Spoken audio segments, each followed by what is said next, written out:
Sukkur bureau chief Millat news Syed Zia ur Rehman, S S P Sukkur Irfan Ali Samoo صاحب کی زیر صدارت محرم الحرام کے آمد اور سیکیورٹی امور کے متعلق اہم اجلاس۔ اہل تشیع علماء کرام سمیت ضلع کے سینئر پولیس افسران، ایس ایچ اوز، ہیڈ محررز شریک ہوئے۔ S S P Sukkur Irfan Ali Samoo کی صدارت میں S S P office Sukkur میں اجلاس منعقد ہوا۔ اجلاس میں شیعہ علماء، پرمٹ ہولڈرز، ضلع کے عہدیداران اور ممبران حضرات نے شرکت کی۔ اجلاس میں محرم الحرام کی آمد کے سلسلہ اور سیکیورٹی انتظامات کے متعلق تفصیلی بات چیت کی گئی۔ ایس او پیز پر عمل درآمد کرتے ہوئے لاؤڈ سپیکر، اشتعال انگیز بیانات، نعرے بازی سمیت دیگر امور پر بھی تفصیلی تبادلہ خیال کیا گیا۔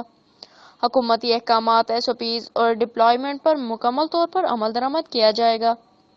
شیعہ علماء کی جانب سے پیش کی گئی سفارشات پہ اہم فیصلے کیے گئے اور متعلقہ افسران کو سیکیورٹی امور کے متعلق ضروری احکامات دیے گئے۔